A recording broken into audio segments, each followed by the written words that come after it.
A veces oímos preguntas como, ¿qué fue primero, la gallina o el huevo?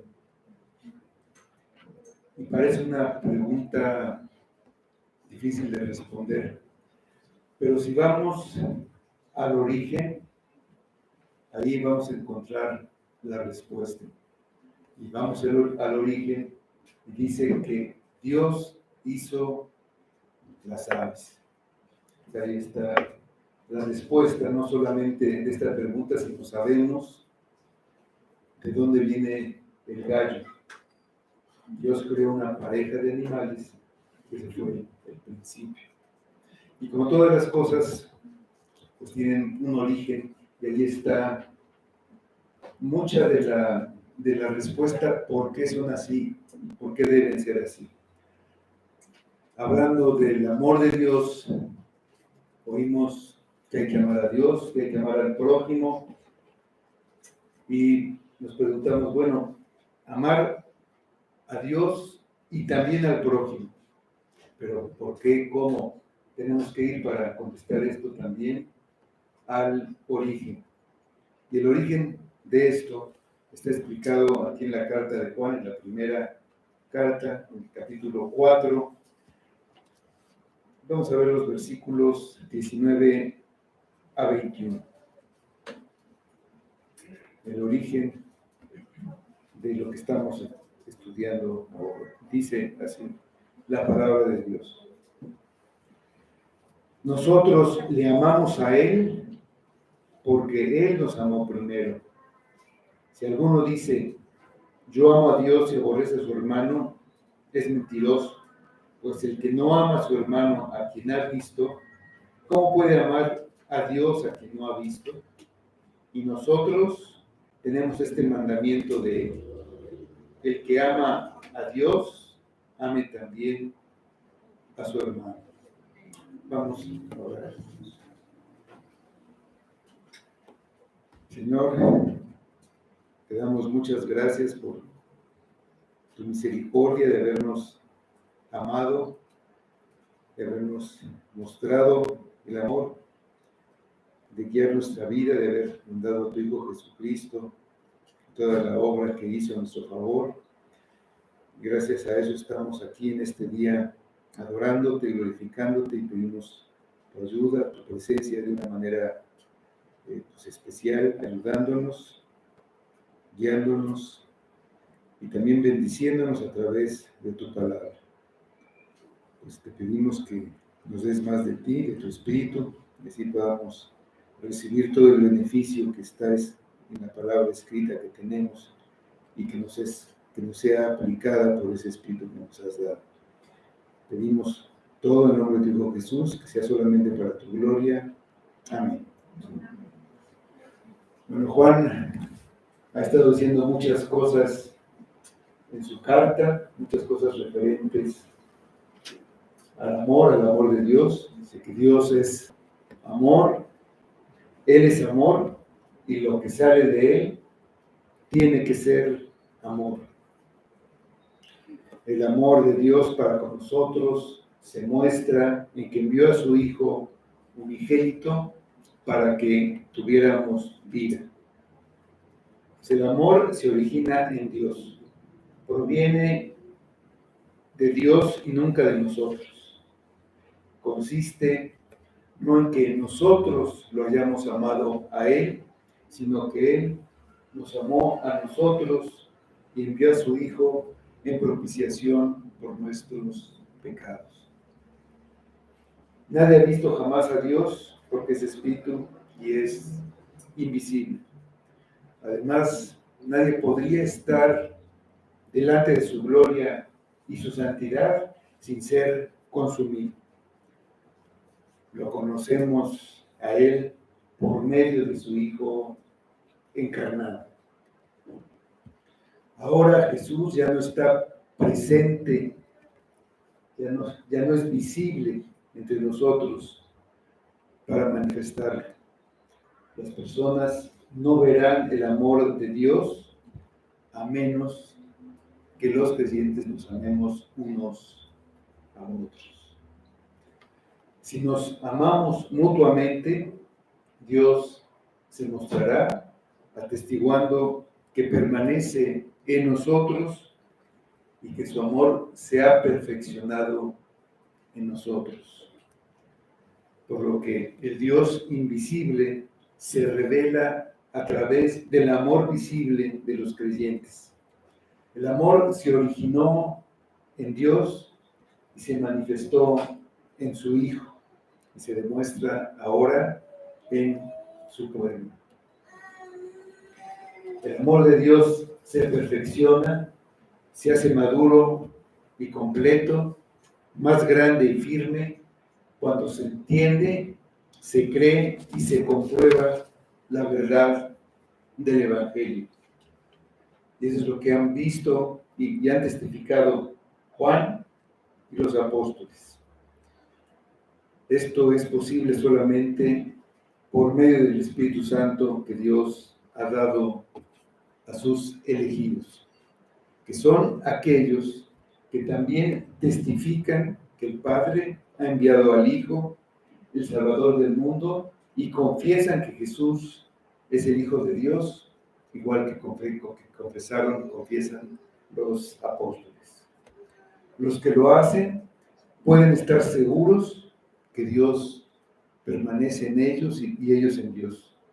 Pueden estar seguros de que su salvación es auténtica porque el amor de Dios que recibieron se demuestra en que tienen comunión con el Padre y con el Hijo. Porque aman la justicia y aman a sus hermanos en la fe en lugar de amar al sistema del mundo. Aman de la misma manera que Dios ama, por lo que incluso amarán a sus enemigos. El amor perfeccionado les da confianza en el suceso que tendría que generar temor en cualquier ser humano, el juicio final, cuando rendirán cuentas de sus actos a Dios. Un verdadero creyente vive con confianza mientras espera el día del regreso de Cristo para juzgar y que Él esté dando cuenta delante de Dios. La confianza y no tener temor debería caracterizar la vida de los verdaderos creyentes y también cuando piensen en el futuro juicio. El amor completo y maduro echa fuera el temor. De ahí que el que teme no ha sido perfeccionado en el amor. Aquel que profesa a Cristo, pero su vida está gobernada por un temor que lo atormenta, tampoco podrá tener seguridad en el juicio final. Si no puede creer que Dios tiene lo mejor para él en este mundo, aunque sean sucesos que no entiende y que no ve cómo puedan ser para bien, pero si no cree eso, en realidad no cree en el amor de Dios, ni que su voluntad sea buena, agradable y perfecta. Entonces duda de las promesas y entonces pues dudará de su destino eterno. Él nos amó primero, dice el versículo 19, nosotros le amamos a Él porque Él nos amó primero. Esta afirmación de Juan resume todo lo que he estado diciendo acerca del Evangelio de diferentes maneras. El ser humano no puede, no es capaz de amar si antes no recibe el amor de Dios. En otras versiones, por ejemplo en la de las Américas, este versículo está traducido: nosotros amamos porque Él nos amó primero. Hasta ahí. Dice simplemente que amamos porque nos amó, sin especificar aquí. Si alguien ama con el amor del que ha estado hablando Juan, el amor de Dios, no el amor erótico ni el amor maternal, sino ese amor que no podemos imaginar y que solo podemos conocer cuando vemos el amor del Padre dando a su Hijo por pecadores rebeldes, es porque antes recibió el amor de Dios. Este amor que recibió lo hace capaz de amar a Dios y también de amar a otros con ese amor de Dios. Es como la luz de la luna. Y todos sabemos que la luna no tiene luz propia. Sin embargo, vemos a la luna brillar y cómo ilumina de una manera que podemos ver con bastante claridad, sobre todo cuando hay luna llena. Pero esa luz no es su luz. Recibe la luz del sol y esa luz solar se refleja y es capaz de iluminar en medio de una noche oscura. Si la luna no recibe la luz del sol, no puede reflejarla. Cuando no la vemos o la vemos solamente en parte, es porque la Tierra está en medio, se atraviesa entre el sol y la luna y hace una sombra. La luna está en la misma posición. Vemos ahí una parte, pero solo puede proyectar la luz que recibe y nada más. Si no la recibe primero, pues no la puede reflejar. Si un ser humano puede mostrar este tipo de amor del que está hablando Juan, es solamente porque primero lo recibió. Todo procede de Dios. El cristianismo ni siquiera existiría si no fuera por el amor de Dios. Es ese amor que brota de Dios de una manera espontánea, sale de Él porque no lo puede contener, así como no se puede evitar que la luz del sol se irradie en todas direcciones. Ese brota, sale. El amor de Dios no está motivado por algo que tengamos nosotros o que haya en nosotros. Realmente no hay nada que sea digno de mérito, nada que Dios pudiera haber visto en nosotros que valga la pena. Es falso que Dios nos ame en respuesta a lo que hemos hecho, o que haya algo en nosotros, o que haya visto que en el futuro nosotros lo íbamos a amar. Al contrario, en nosotros no hay más que maldad. Lo que habíamos hecho era merecedor de su ira. Dice Romanos 5:10, porque si siendo enemigos fuimos reconciliados con Dios por la muerte de su Hijo, mucho más, estando reconciliados, seremos salvos por su vida. El hombre está en pecado, está muerto y es indigno. No hay nada que despierte el amor de Dios. Sin embargo, Dios se ha guiado por su propio amor eterno. Nosotros amamos a Dios porque Él nos amó primero.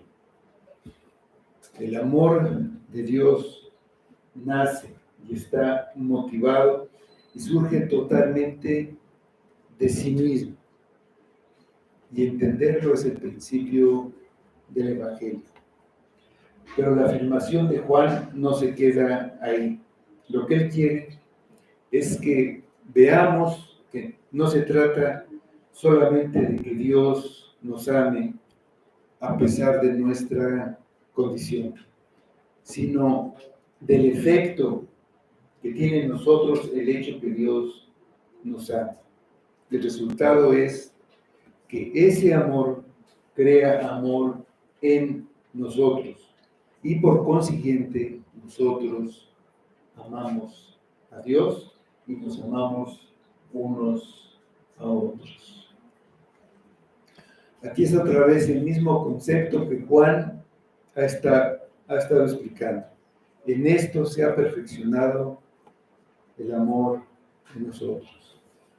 La finalidad de Dios al amarnos no es solamente para que podamos ser perdonados y salvados del infierno, y así ser rescatados de las consecuencias del pecado, tanto del castigo eterno como de la esclavitud del pecado en esta vida. La obra de Dios en nosotros consiste en hacer de nosotros una nueva persona, nuevas criaturas, un hombre producto de un nuevo nacimiento que se ha formado según el modelo de nuestro Señor Jesucristo. Él es el primogénito entre muchos hermanos, dice Romanos. En esta nueva creación somos creados en Cristo Jesús para buenas obras, las cuales Dios preparó de antemano para que anduviésemos en ellas. Dice Efesios 2:10. El que ha recibido el amor de Dios debería ser como el Señor Jesucristo y reproducir ese amor en su vida. En los evangelios vemos cómo era Él en este mundo. Vemos su actitud compasiva ante la necesidad y el sufrimiento. No trataba a las personas según sus méritos ni según su posición social o su riqueza. No hacía acepción de personas. A todos los trataba según su propio amor. Su actitud hacia ellos no estaba determinada por lo que eran, sino por el amor que él tenía. Y ese es el tipo de amor que debería haber en nosotros. Amamos porque Él nos amó primero.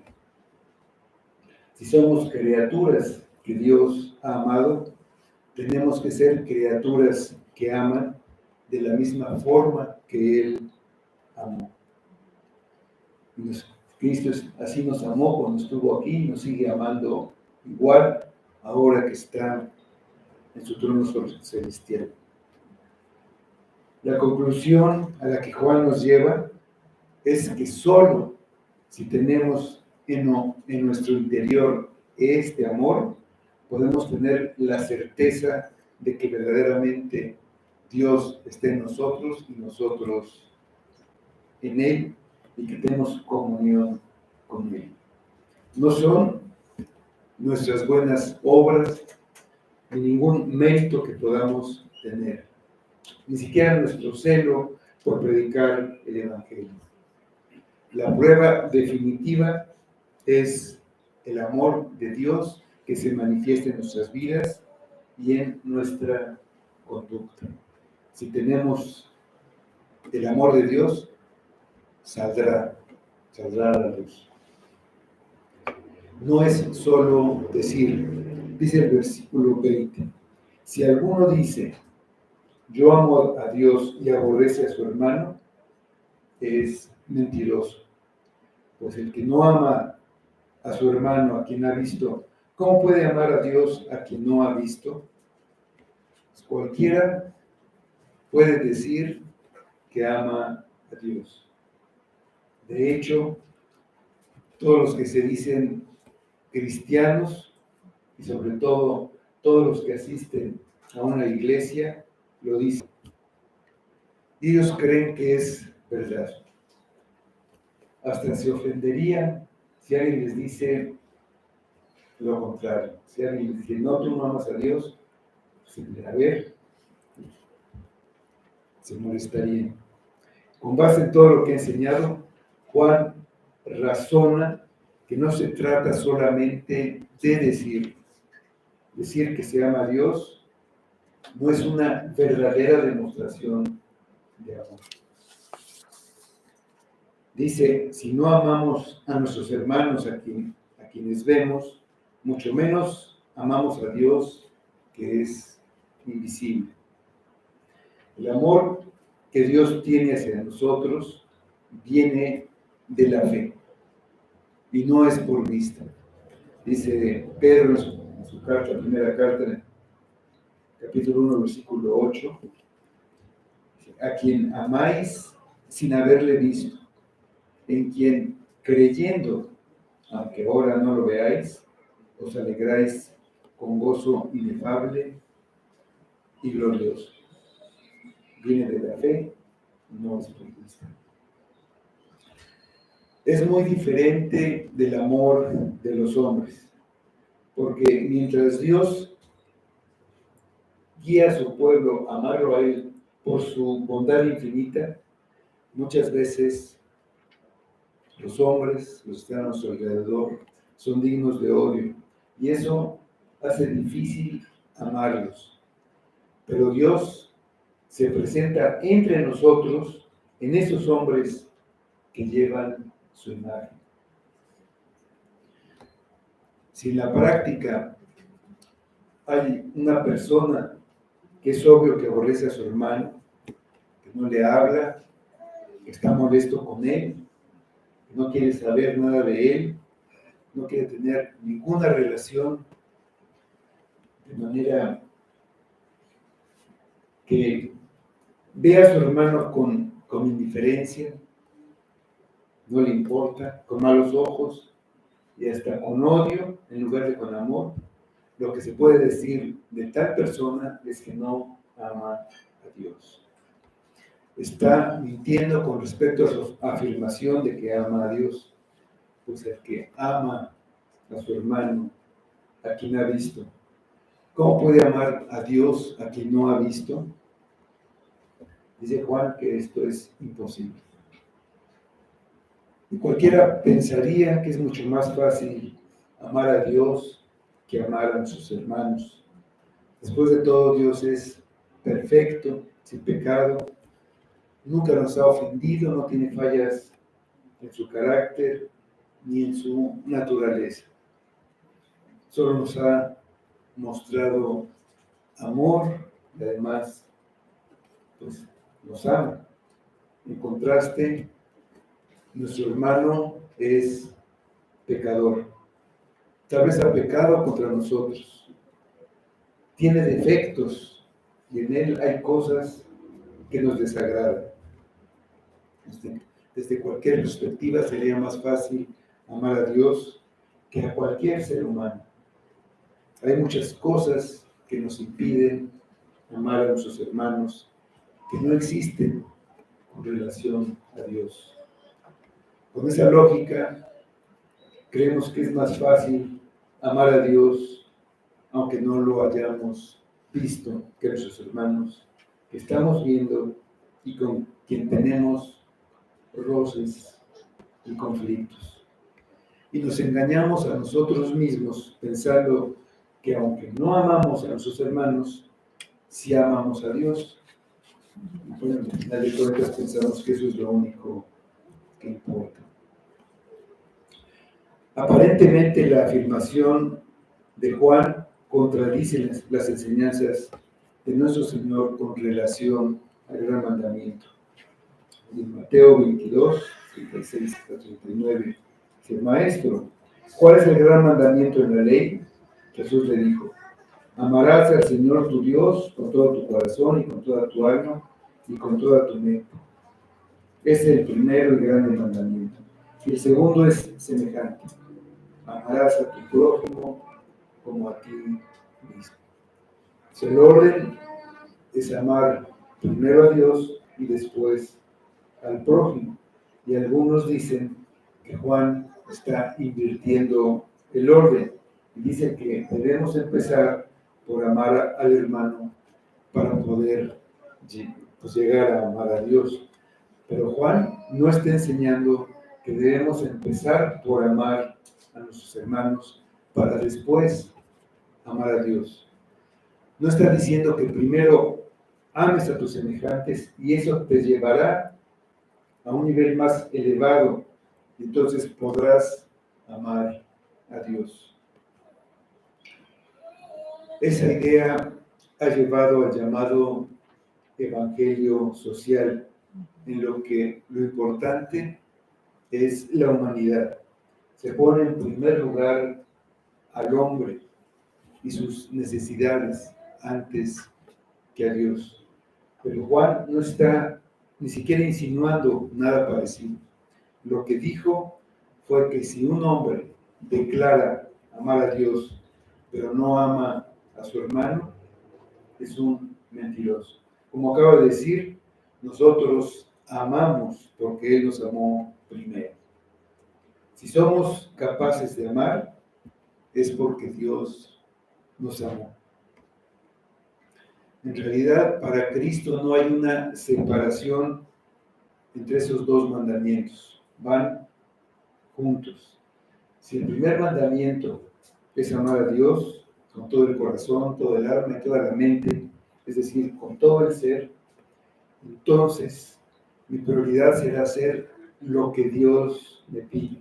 Y lo primero que me pide es amar a mi hermano. En esta carta Juan dijo, en el capítulo 2, versículo 4, el que dice, yo le conozco y guarda sus mandamientos, el tal es mentiroso y la verdad no está en él. Es muy parecido a lo que dice aquí. El que dice que lo conoce, pero no lo obedece, es mentiroso. Y lo primero que manda es amar al hermano. Juan llama mentirosos a los que dicen ser creyentes. Varios, ellos dicen que son creyentes, pero sus hechos los desmienten. Los que predican falsas verdades, dice, ellos hacen mentiroso a Dios. En capítulo 1, versículo 10, dice, si decimos que no hemos pecado, le hacemos a él mentiroso y su palabra no está en nosotros. De cierta manera, no puedo amar a Dios sin amar a mi hermano al mismo tiempo. Amar a Dios significa forzosamente amar a los que Dios ama. Podemos hacer una distinción en nuestra mente entre amar a Dios y amar al prójimo.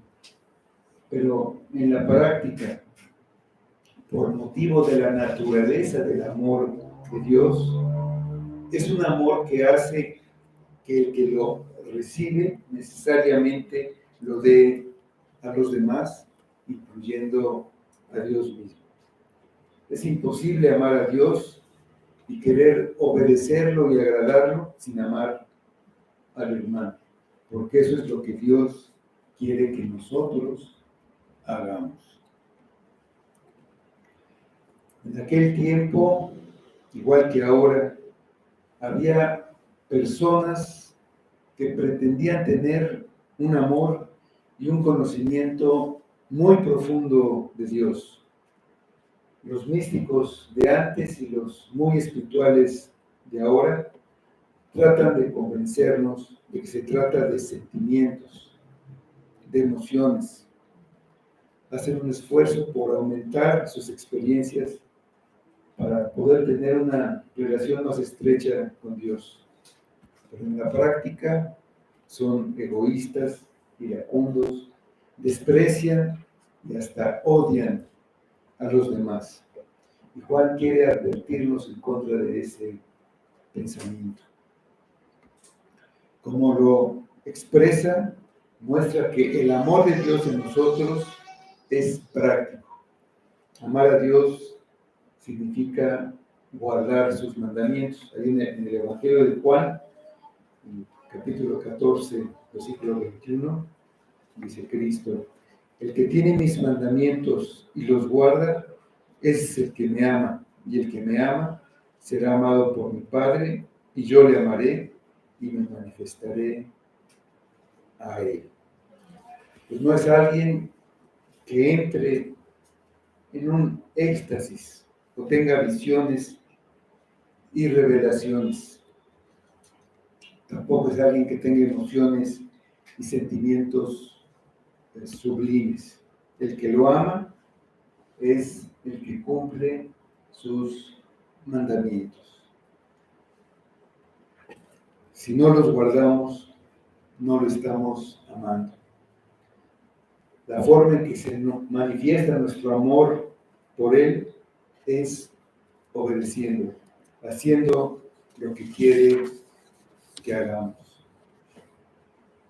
Algo parecido pasa en las relaciones humanas naturales.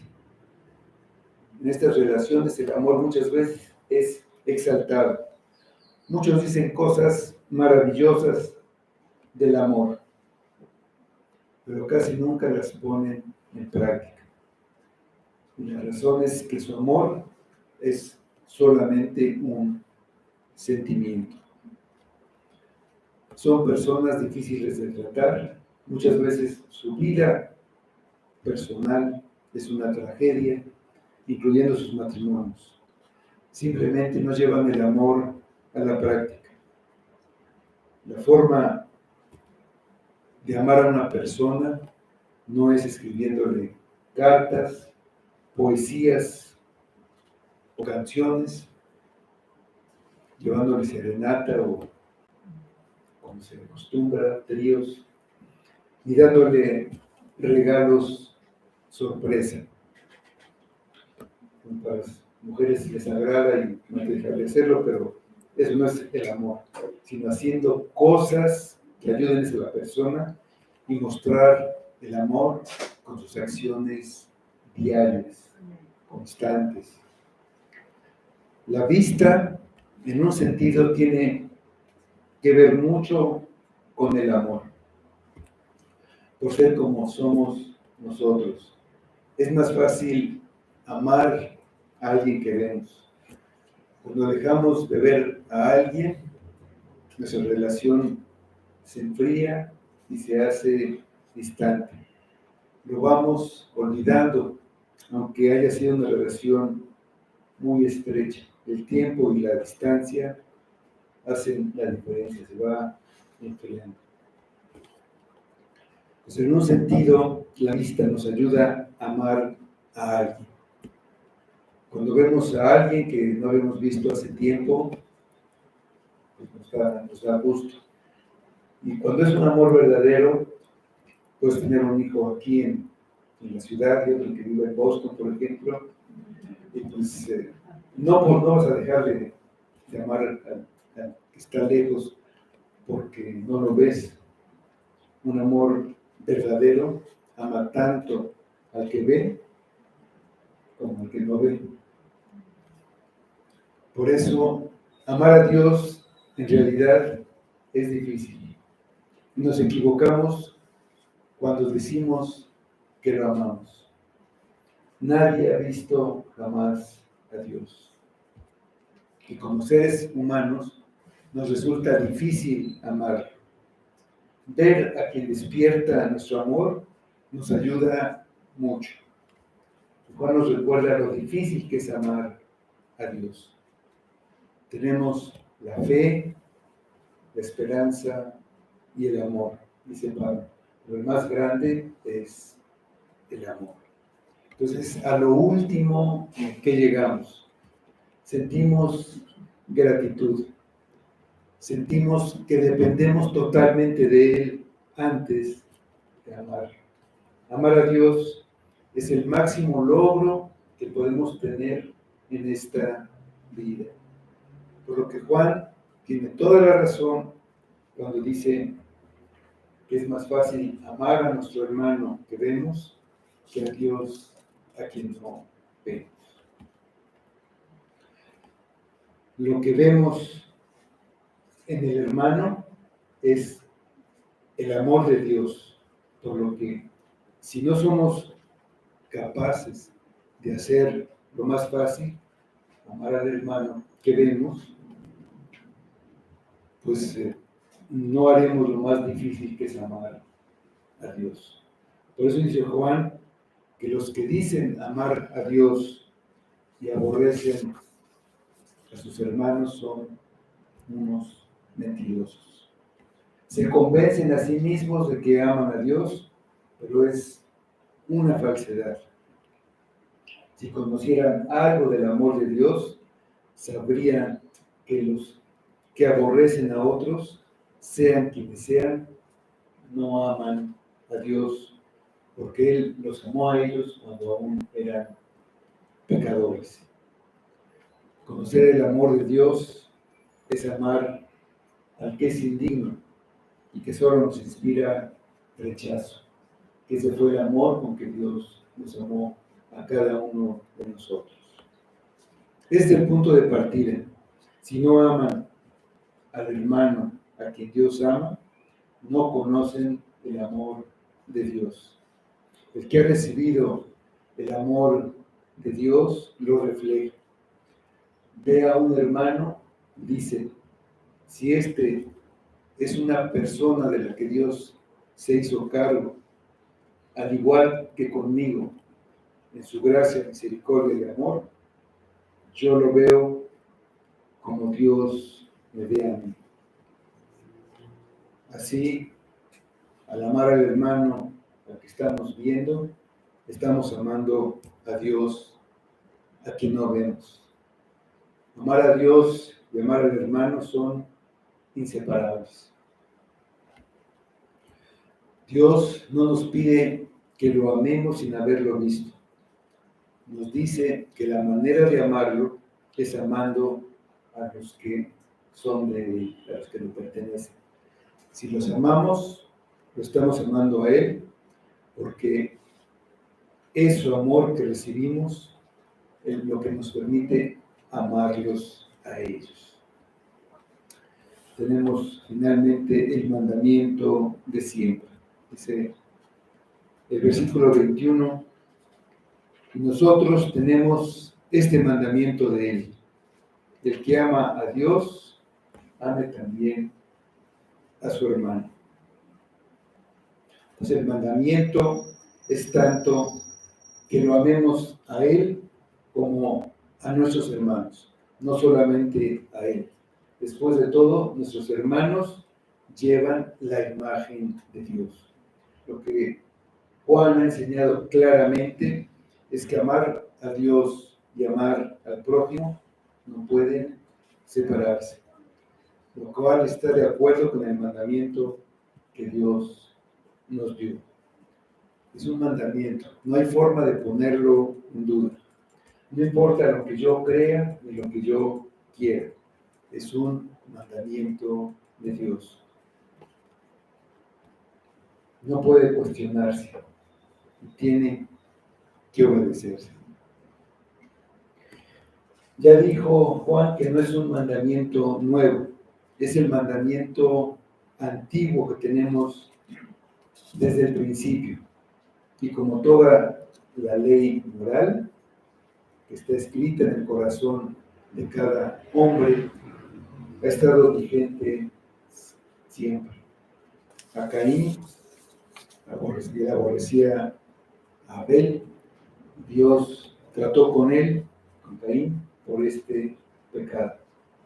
Está claramente en el mandamiento que Dios dio a su pueblo por medio de Moisés, en el que se detalla amar a Dios y amar al prójimo en 2 tablas.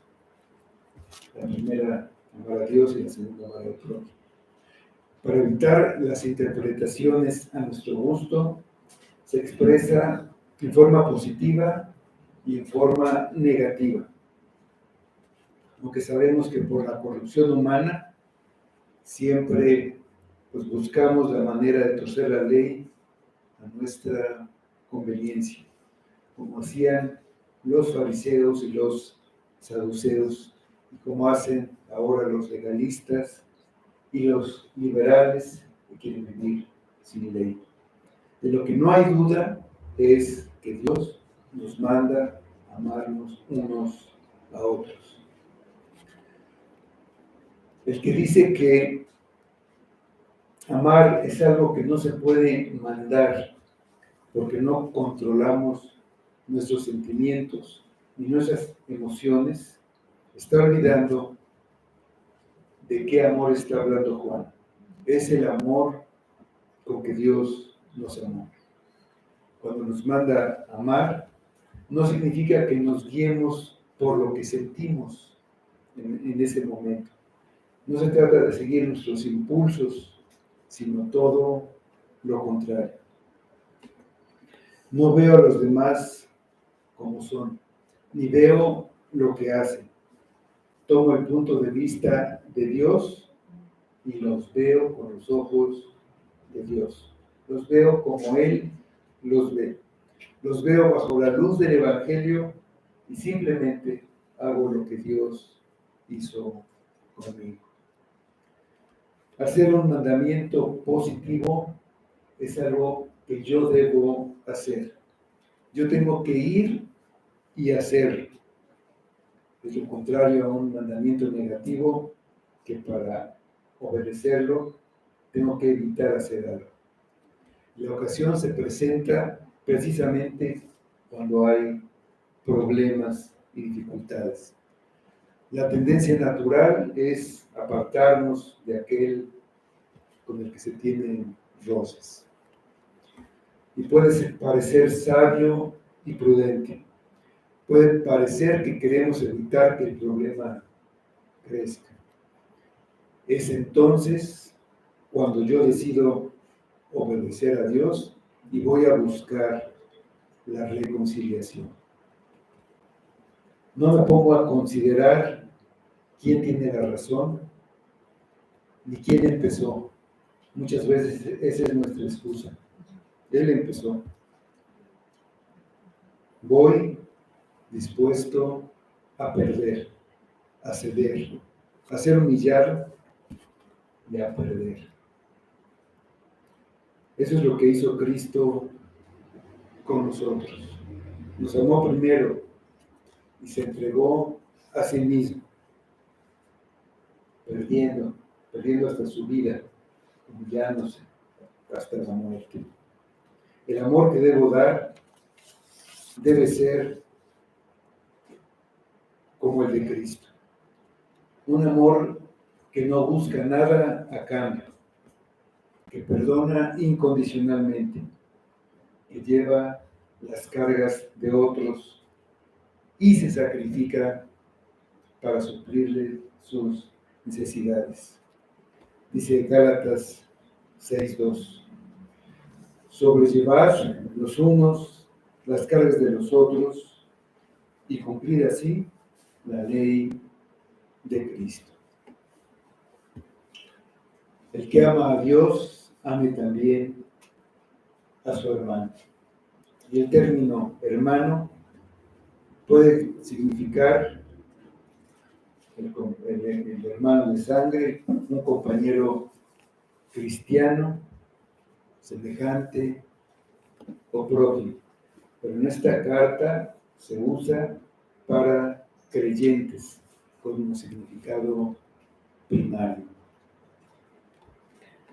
Para obedecer este mandamiento no tengo que forzar mis sentimientos. Si el amor de Dios lo he recibido, ese amor me ha cambiado y sean cuales sean mis sentimientos, trato al otro como mi hermano, con paciencia, con benignidad, como si tuviera él un carácter digno de amor. No veo su pecado, sino el alma que está detrás, que eso fue lo que hizo Cristo con cada uno de nosotros.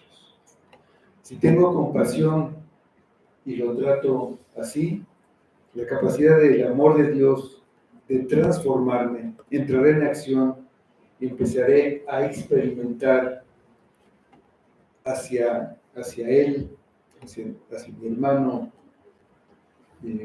con el que tengo problemas, los sentimientos que son expresión del amor. Si en realidad aprendemos a amar a Dios, amando a nuestros hermanos. Alguien podría decir, quiero amar más a Dios, quiero crecer en mi amor por Él. Pero ¿cómo puedo amar a un Dios que es invisible? Dios nos diría,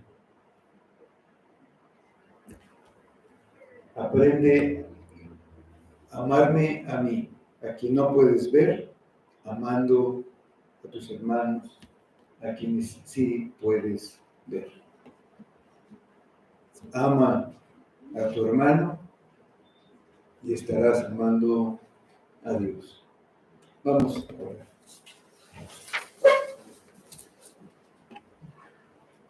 Señor,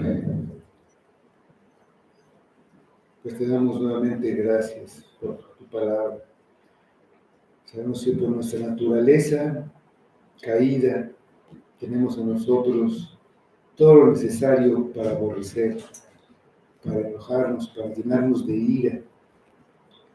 Y en eso, pues, todos hemos tenido experiencia, todos hemos pasado por ahí.